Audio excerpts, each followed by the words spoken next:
This is a fairly old one. I'm sure some people in here will know this one. Long story short, I was single for a few months about this time last year, and I had so many people on the go. This isn't boasting, it just happened this way. I had so many people on the go, I created a dating alter ego in order to make it more challenging, because, you know, God loves a trier. And I decided to call myself Peter Pintsworth, and, you know, the poor saps believed it, more fool to them, really. So, Anna likes that one. She wasn't one of the victims.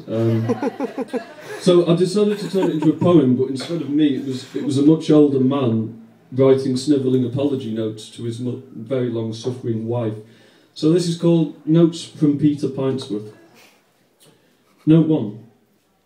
I'm afraid I forgot myself in those dreadful amusement arcades again, finding myself completely out of jackpots.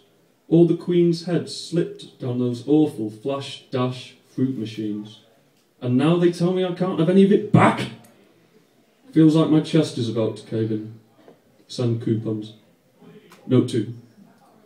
One day, when I was maid of tank, a stray breeze wafted me into the ship Victory.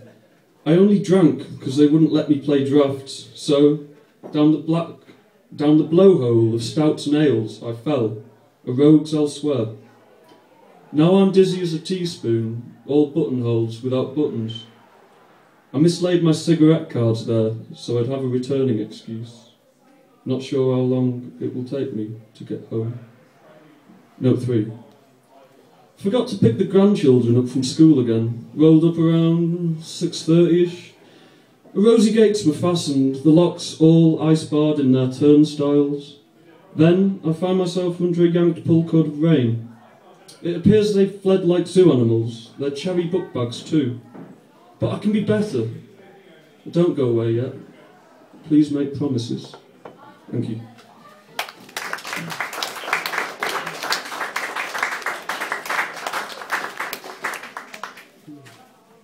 Right, the next one I've got was something I observed as a kid in my nan's back gardens, and how she'd routinely go around and try and kill snails and find the snails in order to kill them. So this is a poem called Jenny's Snails. Rainy day, Jennifer, your flagstones, yellow and lavender, have spread in chess formation. Spoons of hugged tea bags against morning mugs, the last one, perched cockeyed on the window ledge. With your violet cardigan, your pearl grey hair, no longer chaperoned by curlers, you scour the garden like a beachcomber. A shrill rain has dampened the world's damp, but, flushed fuchsia with exertion, you stoop, brandishing a bread knife, you twiddle, lever, prise open a mossy slab. With those Mickey Mouse gloves, that locksmith patience, you are surely cracking a briefcase. Being overlooked is a condition of their survival, rushing through green morning, with each retreat taken gradually, and paved with glittering mists of vegetation, all grainy with afterthought. In the potting shed they clump, quiet as acorns, marble-like. They must have simply popped into place. Lingerers of dark frontiers, these clusters have gummed themselves to the underside of the work table. Peephole stowaways cowed by frosted boots, your nutcracker hands. There will be no deadlock, only a hole of width, some muted greys of burnt-out sunflowers vying for position like inquisitive spectators. Outside, you round the bird tables, smudging through rhododendrons and disappearing in a cloud of pollen. Cheers.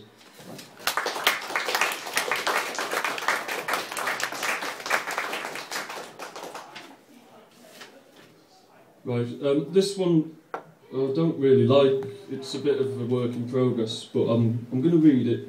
There's a few in here that are sort of women themed, because I know it's stirred for women. So I've tried to write poems about women. Becca just did You do know this is being filmed, by the way. Oh, heavens. Right, so this is called Little Miss.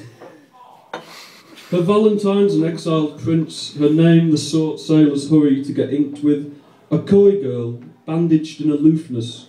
She minds her manners, she carries them everywhere, like polished implements. She's a trifle lonely. Will nobody squiggle her name to scribble her news of tugboats capsized in bathtubs, bookmarks squirmed out of books, sneezes detonating in them far-flung places? In the soundless din of the funfair arcade, she's clipped inside her favourite hour, using up every token with hands that daydream into position, with crosshair vision scolding the screen. Top score strikes again. She likes to write, yes, she likes that. She keeps her sheets unmuddled as maps, but those words, they perch so tiny they might squeeze on the underside of a stamp. But she is as she is. The Duchess of Postcards is the Duchess of Postcards. After a few tomorrows, you might find she's pickpocket of the after hours. Go to her. Her hands will not be sparklers with time to burn. Cheers.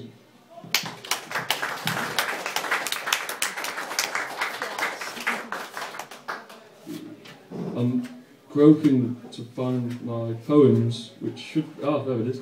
Right. I've got one I've written about a spider, because we all love spiders.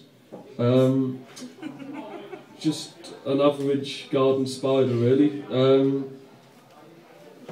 I think at this time of the year they should be allowed inside. We've had a rat problem at our house, and we had this exterminator guy came round to drop his pellets round. He looked not totally unlike Sir Alex Ferguson, for all you football fans. And he came round, and I thought we'd be friends for life, but they died after 2 visits at the pallets, and they died, and now I'll never meet Sir Alex again. But I wrote this poem about a spider I saw that day. It's called Garden Spider. Irascible yet subdued, he strung the silkiest netting on the windiest day, a stencilled address with himself the full stop. Those coordinates must be so pinpoint to pin such a place to a place, spirographing his dust disk to filter grey breeze, snipping, catching breeze. Big days were passing, but you just could not find him away from here.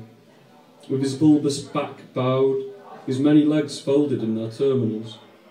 Watch him now, at the centre of his Ferris wheel, with his brakes on pause, outweighting winds, or towing some memory up a thread.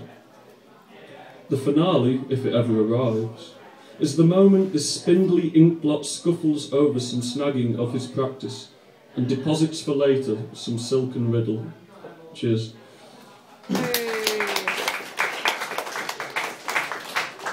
Right, I've come to the end. I've got one more poem to read, which is also about a woman, but a woman I don't know. But she does live on my street, and I do see her through the window.